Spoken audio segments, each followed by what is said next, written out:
Hi students, good afternoon everybody. So today in this session we are going to discuss the mains paper which has conducted in the shift 2 of day 1, that is on 2nd September. So this video will help to the students who will write the examination in the next sessions. So let us discuss the questions one by one. So I am giving the questions, so without writing all the entire question. So the first question is, so the molecular formula of the compound is C9H10O. So this reacts with HI, this compound reacts with HI and produces two compounds A and B. It reacts with HI to produce two compounds A and B. So A gives yellow precipitate, upon treatment with silver nitrate AgNO3, and B undergoes some tautomerism. It will undergo some tautomerism. So upon tautomerism, some compound is obtained. So this compound will give some positive iodoform test. So this gives positive iodoform test. So B upon tautomerism, it produces a compound that will give positive iodoform test. So now he asked to identify the starting molecule. This is okay. He gave several options. So here we have to predict the first A and B. We have to predict the A and B, and then we can get the formula of this compound. So first one, the compound A gives yellow precipitate upon treatment with silver nitrate. So here it gives yellow precipitate upon treatment with silver nitrate means here it consists of halide ion. So that means it consists of iodide ion. So if chlorine is present, it will give white precipitate. If bromine is present, it will give pale yellow precipitate. If iodide ion is present, it will give yellow precipitate. Okay. So here it gives yellow precipitate means there is an iodine present in the given molecule. And next, B undergoes tautomerism to produce one compound. That compound gives positive iodoform test means, so here this compound consists of C double bond O CH3 group. Okay.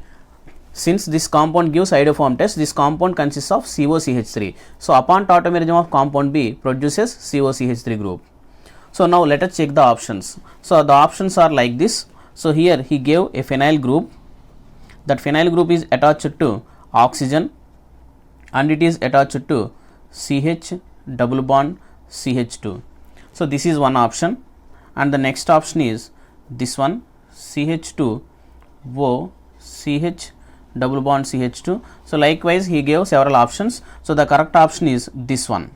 So how it is? So here this compound upon reaction with HI, this is the correct option, this is wrong option. So upon reaction with HI, it produces A and B. So what are A and B here? So here these are ethers. So here a nucleophilic center is there, that is neutral nucleophilic center is there. So it involves in electrophilic addition reactions. So ethers involves in electrophilic addition reactions. So here H plus and I minus are there. So by the attack of this H plus ion, we get this one, CH2O H plus CH2 double bond CH2. Okay. So now this ethereal linkage should be broken. So in order to break this ethereal linkage, these two electrons may polarize in this direction or these two electrons may polarize in this direction. So in presence of I minus ion, so the I minus ion will attack here or here. So by polarizing these sigma bonded electrons. So here the probability of getting stable product, we have to consider the probability of getting stable product. So the stable carbocation is formed by polarization of these two electrons only. So here by polarizing these two electrons, in presence of I minus ion, these two electrons will polarize to oxygen atom, and here we get benzyl carbocation. This benzyl carbocation reacts with I minus to produce benzyl carbocation is formed. This benzyl carbocation is more stable and it will react with I minus to produce benzyl iodide, and here it will become CH2 double bond CH double bond CH2, here CH double bond CH2 and OH will be here. Okay, this is formed. So here it will give yellow precipitate with silver nitrate. So the compound A is this one, and here it involves in tautomerism. So upon tautomerism, it produces CH3CHO. Okay, it produces CH3CHO. This CH3CO aldehyde CH3CHO, the H double bond OH. So this gives iodoform test. Okay, so this is the compound B. this one compound B. Okay, and next second question.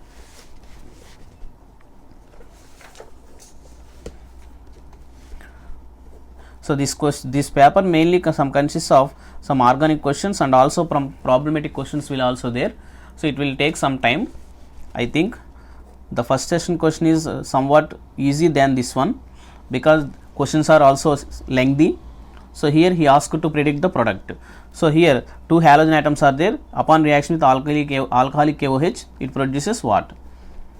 So here upon reaction with alcoholic KOH, there is some elimination reaction. So here it proceeds through E2 mechanism. So elimination, during the elimination process, here it can select, we have to select the acidic hydrogen. Here it is the acidic hydrogen, since it is more electron withdrawing group than bromine. Both are electron withdrawing groups. Here minus I effect is there. So both are electron withdrawing groups. Highly electronegative element is fluorine. So that's why this hydrogen is more acidic hydrogen. So this hydrogen can leave out by displacing these two electrons. So again this Br minus can be leave out in presence of alcoholic KOH. So the compound will be like this. Okay. So the answer is this one. So fluorine will be present here and bromine Br minus will be leave out. So this is the answer. Okay. So here bromide ion is good leaving group.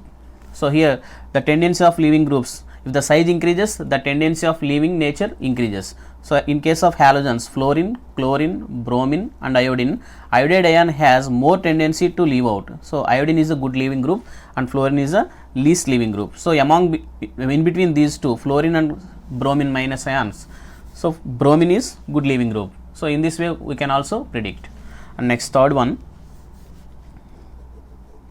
here is OH and NO2 and CH3 will be there.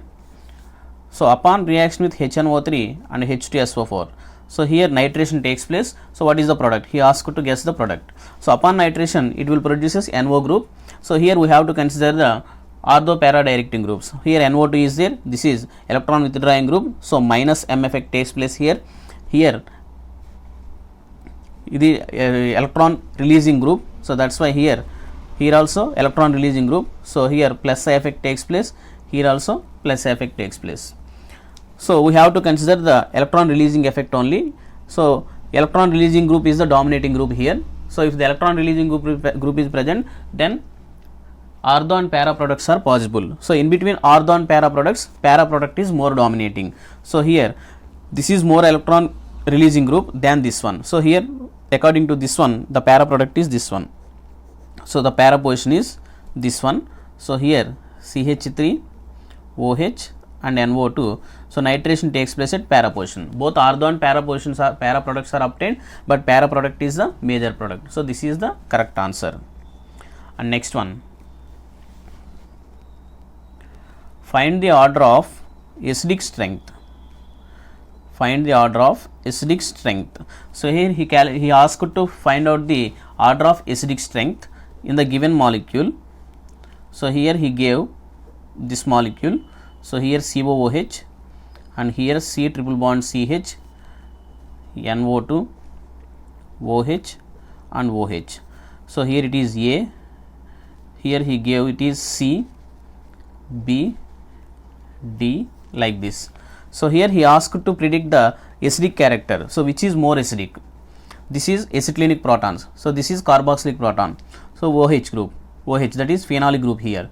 So phenol, acids and acetylenic hydrogen. So among these three, which is more acidic means, so these carboxylic acids are more acidic than these three. So after carboxylic acid, which is more acidic? Phenol is more acidic. So this carboxylic acid is acidic due to stabilization of the carboxylate anion. So this carboxylate anion is stabilized due to resonance effect. Okay. So this carboxylate anion is more stabilized due to resonance effect. So that's why it is more acidic.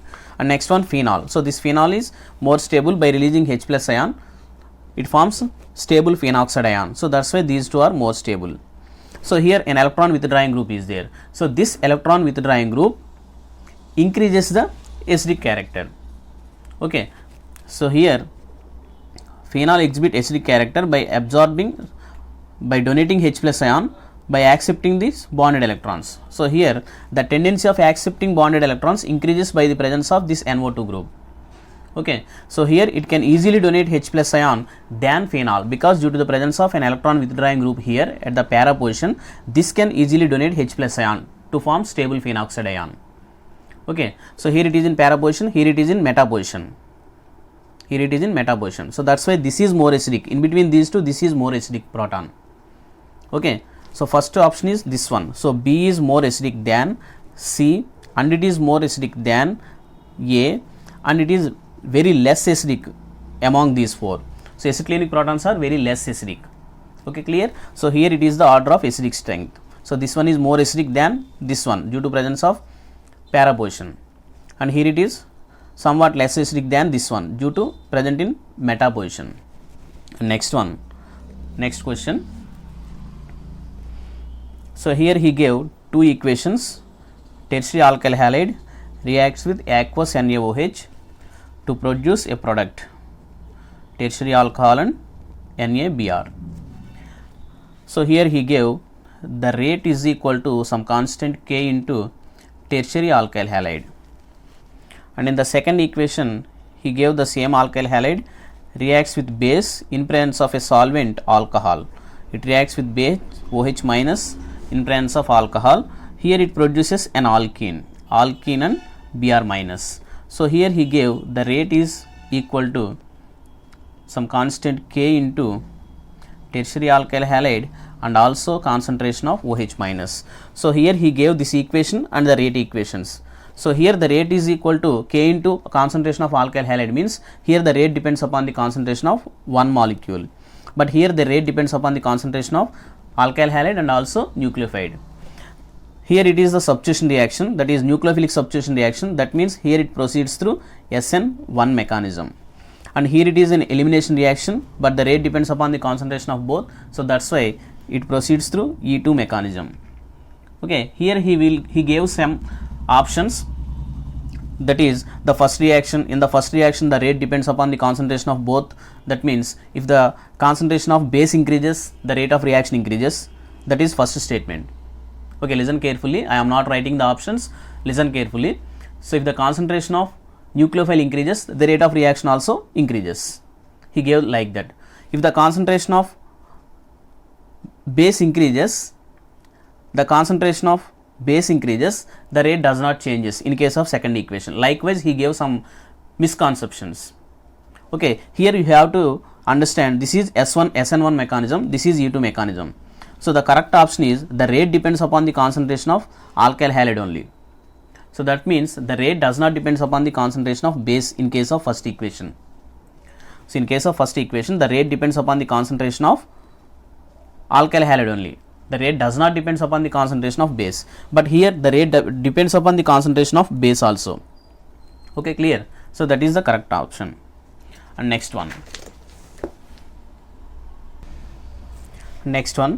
the sixth one, the number of subcells having, he asked to calculate the number of subcells. The number of subcells having n is equal to 4 and m is equal to minus 2r. So here he gave options 2, 4, 8 and 16. So these are the options. So for n is equal to 4, what are the L values? So here for n is equal to 4, what are the L values? So L values are 0, 1, 2, 3. So for L values he asked to calculate m is equal to minus 2. So the what are the m values here? For L is equal to 2, for L is equal to 2, what are the L values? Minus 2, minus 1, 0, plus 1, plus 2, like that. So suppose if L is equal to 3, minus 3, minus 2, minus 1, 0, plus 1, plus 2 and plus 3. So these are the values. Suppose if L is equal to 1, minus 1, 0, plus 1, like this. So here he asked to calculate how many subcells having n is equal to 4 and m is equal to minus 2. So for n is equal to 4, these are the chances, but for m is equal to 2, what are the chances? Here these are the m values. So for m is equal to minus 2, here is there, and m is equal to minus 2, here is there, but there is no anything. So if L is equal to 0, m is equal to 0 only. So here there exist only two conditions for which m is equal to minus 2. Okay, so the answer will be this one. So there exist only two subshells which are having m value -2. Okay, clear? And next one.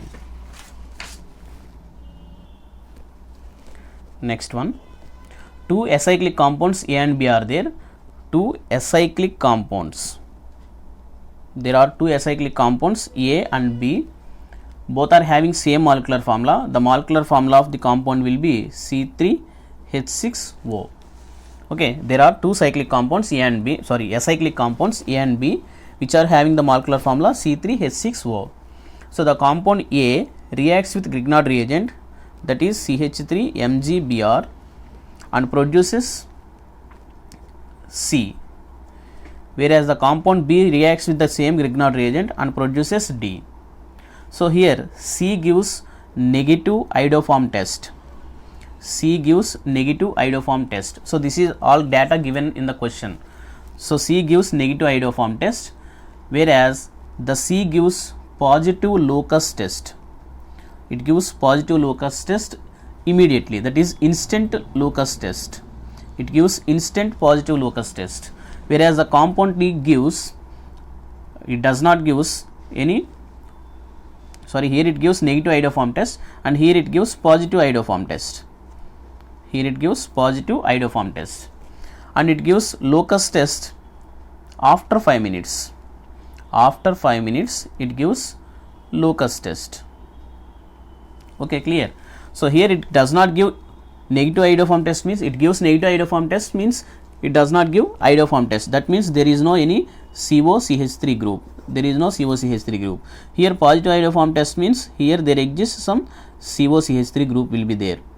And it gives instant locus test. Instant locus test means here the compound may be the compound C. This compound C may be a tertiary alcohol. Okay, so here C may be a tertiary alcohol because it gives instant locus test. It is a tertiary alcohol.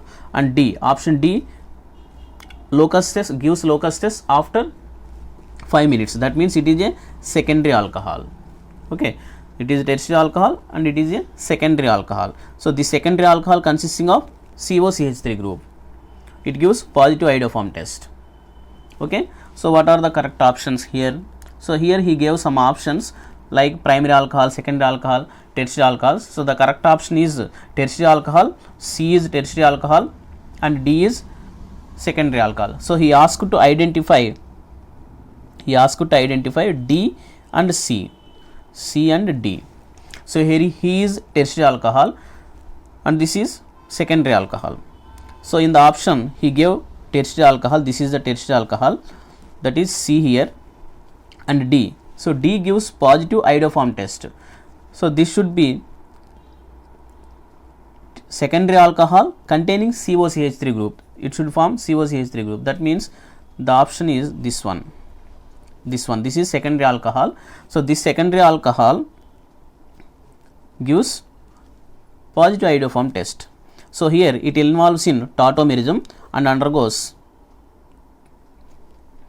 it will be like this. Here OH is like this, OH, this is shifted to here, it will form double bond here.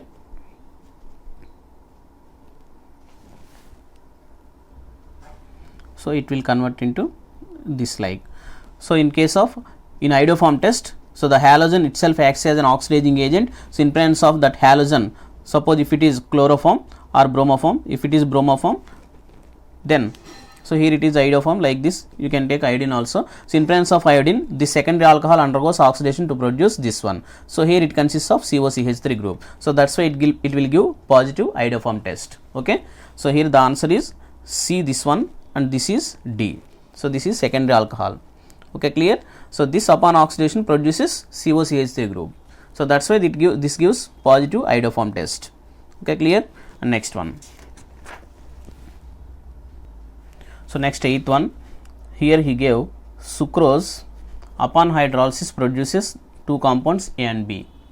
So these upon reacting with Selivanov reagent, it produces which color? So he gave some colors, red, violet, blue, green, like that.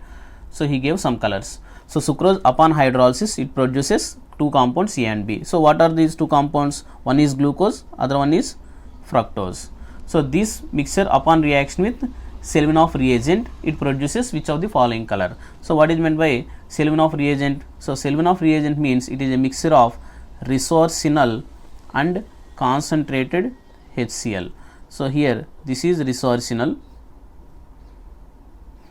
and mixed with concentrated HCl. So this reagent is used to distinguish between aldoses and ketoses. Here it is aldose and here it is ketose. So here Selivanov's reagent gives red color.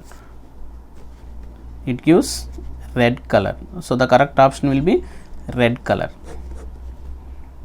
Okay. So ketones gives red color with Selivanov's reagent, whereas aldoses does not give red color. So the correct option is red color. And next one, from the reaction 2A plus B gives rise to C. Here he gave some concentrations. So here he gave the concentrations of reactants A and B at different intervals of time, and he also gave rate at that particular instant of time. So at a particular instant of time, the concentration of A and concentration of B are missed. So he asked to calculate the concentration of A and concentration of B at that particular instant by giving rate of reaction. So here the rate of reaction, he gave the rate is equal to some constant K into A power A and B power B. So from this equation we have to find out the unknown values of concentration of A and unknown concentration of B. Here it is unknown concentration of A and here it is unknown concentration of B, X and Y. So he gave the rate equation like this. So by substituting the given corresponding concentrations, we get the first condition is the rate will be 6 into 10 power minus 3 is equal to some constant into concentration of A will be 0.1 and concentration of B will be 0.1. And in the second condition, the rate will be 10 power minus 3 at the concentration of 0.2 and 0.1 concentration of B. And from 3, so 24 into 10 power minus 3 is equal to K into 0.1 whole power A and 0.2 into whole power B. And at the fourth condition, he asked to calculate the concentration of A. That is, here the rate will be 72 into 10 power minus 3 K into, he asked to calculate X here, the concentration of A, and the concentration of B is given like this 0.2. And in the fifth condition, here he gave the rate 288 into 10 power minus 3 is equal to some constant K into 0.3 whole power A and Y power B. Here he asked to calculate the concentration of B.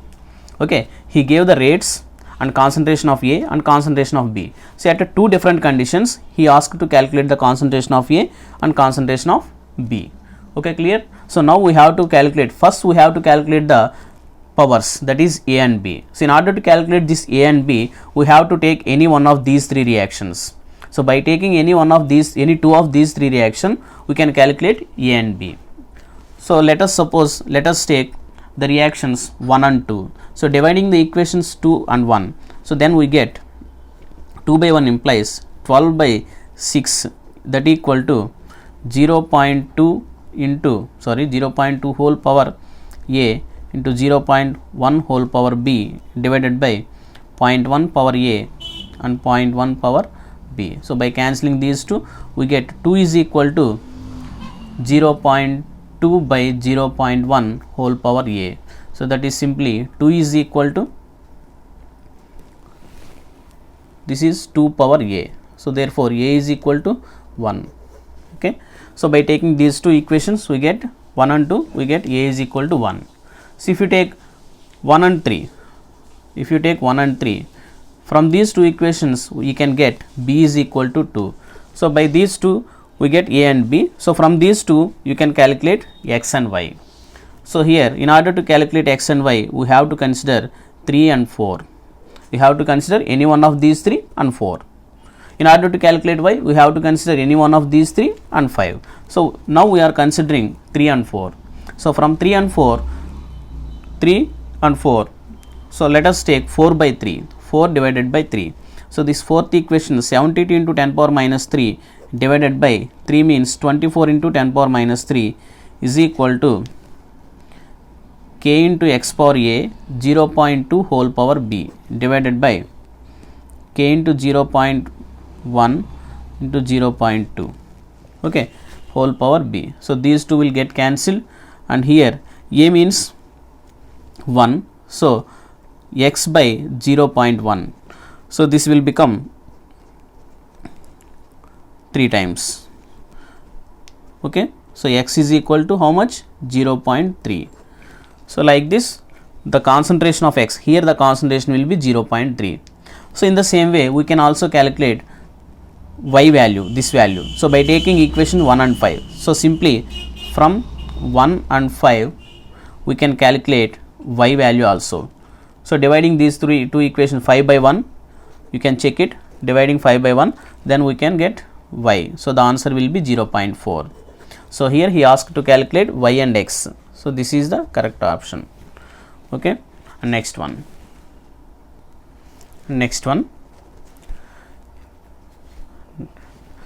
which is correct when adsorption of gas takes on metal surface. So here the adsorption of gas takes place on any metal surface. Here metal is there, so some gas molecules will be adsorbed on the surface of metal. So which of the following statements is correct? So here the first one is delta H becomes less negative. Here he gave first option is delta H become less negative with progression of reaction. And next second option, with progress of reaction the strength of residual forces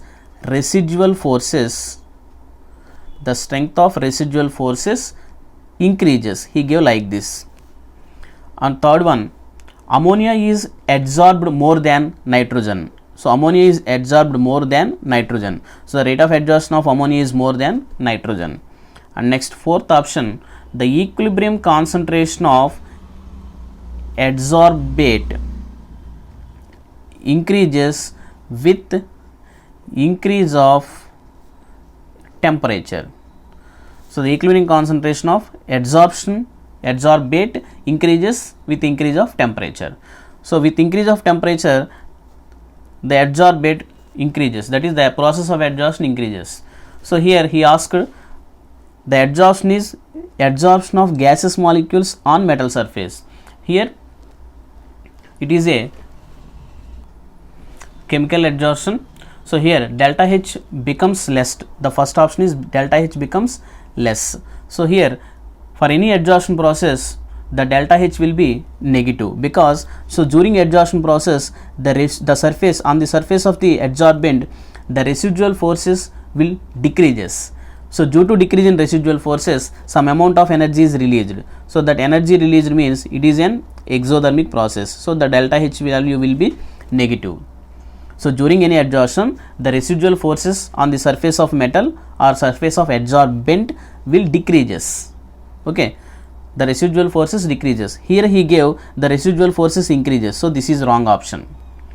So due to decrease in residual forces, so the decrease in energy is evolved in the form of heat energy. So that's why it is an exothermic process. So an adsorption is an exothermic process. So that's why delta H should be negative and it should be less negative. Whenever it should be less negative, then only the Gibbs free energy delta G is equal to delta H minus T delta S. So for any spontaneous reaction delta G should be negative. So in order to become this delta G should be negative, this delta H value should be less negative, okay. And next one, so here this is correct option. And ammonia will be more adsorbed than nitrogen. So here this is easily liquefying gas. This easily liquefying gas is adsorbed readily than normal gases. And also we can consider the critical temperature. So the critical temperature of ammonia is very much greater than the critical temperature of nitrogen. So if the critical temperature increases, the rate of adsorption increases. So here the critical temperature of nitrogen is more, so the rate of adsorption is also more. So remember that point, if the critical temperature is more, the rate of adsorption is also more. So here this is also correct option. And here the rate of exhaustion increases with increase of temperature. So in any chemical process, the rate of exhaustion increases with increase of temperature up to certain extent only. By further increase in temperature, the rate of exhaustion will be decreases. So this is also wrong. So the correct options are 1 and 3. Okay, and next one. So 3 elements of a third period. So here there exist 3 elements. There are 3 elements in the third period. X and Y and Z are there. So oxides of X is acidic. So the oxide of X is acidic and the oxide of Y is amphoteric and the oxide of Z is basic. Then the order of their atomic numbers of these 3 elements is. So here he asked to predict the order of atomic numbers. Order of atomic numbers. Okay, so here these are the period elements, so that's why the atomic number from left to right increases. So here the left side elements are mostly forms basic compounds, whereas the right side elements forms mostly acidic compounds. So in between these two, the compound forms amphoteric compound. So here it forms basic compound. That means the oxide of Z is present at the oxide of Z is basic. That means the element Z is present at the left hand side of the periodic table. Okay, the oxide of X is acidic in nature. That's why the element X is present at the right side of the periodic table, and it is amphoteric. That means it is present in between these two. So here the order of atomic numbers is atomic number decreases from left to right. Okay, sorry, atomic number increases from left to right. So here it is more is atomic number, less atomic number. So atomic number order is like this: Z is less than, Y is less than X. So this is the order of atomic numbers. Okay, so here 11 questions are completed. So the video will become more lengthy, so that's why we will discuss the next questions in the next video. Thank you. Like the session, share the session and subscribe to my channel. Thank you.